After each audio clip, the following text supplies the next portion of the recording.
Ladies and gentlemen, it's wonderful to see you again. Rise has now been out for approximately 2 weeks at this point, and whilst the meta has been taking its own shape with speedruns, I've spent more than my fair share of time being thrown around by old friends. I thought I'd make a video on one observation that I've made.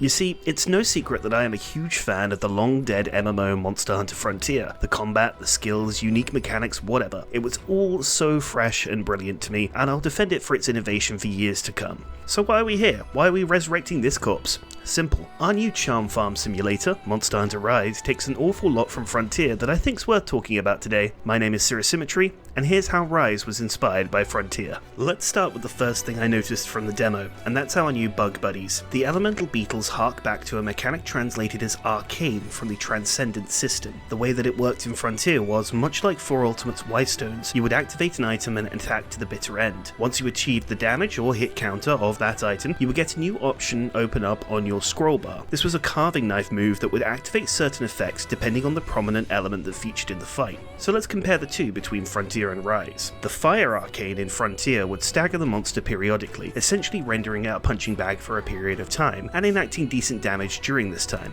In Rise, the DOT persists, minus the staggers, and lasts for a significantly shorter time. Water in Frontier softened up the monster, giving higher values to weak points and allowing players to deal more damage. Literally nothing has changed for this in Rise, and it's similar to the shadow of Clutch Claw in terms of hit zone adjustment. Thunder, on the other hand, presents a lovely change in my opinion. Whilst in Frontier you would simply inflict a budget paralysis effect, in Rise we now have the pleasure of being able to inflict impact damage with cutting weapons on the head for a limited period of time. Interestingly, this mimics an effect that the Tonfas would leave after performing their own limit break attack, so that's a nice little twofer for us there. Finally, the ice element. Our Rise version of the Blight slows monster animations down to a crawl, much as if they were exhausted, whereas in Frontier, you would just straight up freeze a monster in place for a massive amount of time. I don't mean trapped or staggered or anything like that, literally paused mid-animation. It had to be seen to be believed. Okay, off to a fancy new start, Blights applied to monsters, what else we got? Next up is a couple of attack animations, pretty much straight up lifted from Mesoporta, and these are for the Greatsword and Sword and Shield. Now, personally, I have been having a lot of fun with Rise's Greatsword lately, to tell you the truth, and after not really gelling with the TCS playstyle and world, I feel as though they've managed to breathe some fresh air into the classic weapon here. One of said new gusts of wind is the switch skill replacement for the shoulder tackle, that's known as the guard tackle. Not only did it make its first appearance back when Storm and Heaven style movesets were introduced in Frontier in 2011, but in Rise it has the lovely distinction of being able to activate offensive guard, which let me tell you, has given me some very nice ideas for a Nagakuga setup. But we'll get to that later.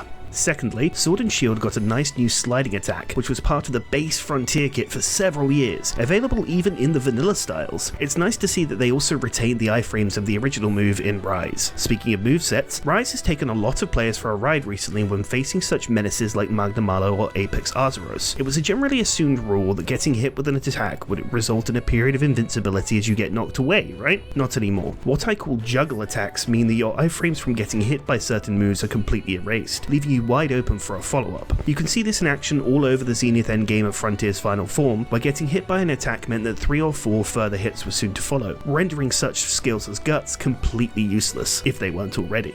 Now for the final comparison. Our replacement for augments known as ramp up skills include 2 very interesting, whilst slightly mistranslated skills. The first of which is X species exploit, increasing your damage by a certain percentage when fighting a monster of said species such as flying wyverns or aquatic species. How was this featured in Frontier then? Simple. A weapon specific type of decoration known as a sigil could provide a boost when fighting said monsters, ranging from lowly bird wyverns to even the most powerful of elders. Whilst the chance of attaining these skills were up to chance, and both versions do have very limited usage compared to straight damage buffs, it's another check off the list of things I never thought I'd see. And lastly, one phrase I was very excited to see rear its head in a mainline Monster Hunter game is Elemental Exploit. Much like the name would suggest, this is an elemental version of Weakness Exploit. In Frontier, when striking an elemental hit zone of 20 or more, said hit zone would have its elemental effectiveness increased from a value anywhere between 5 to 15. I'll confess to not being too flush with the effects of Rise's elemental exploit, having only found it on Rathalos or Almudron gear. However, it seems to be that it's approximately a 30% buff to hit zones with 25 element weakness and up. Very nice to see, since more elemental options means more varied weapons to make, and it's good to see the skill taken essentially word for word from Frontier. Really warms my heart.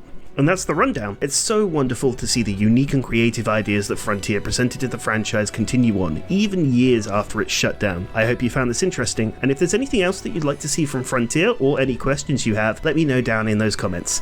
Cheers lads, until next time.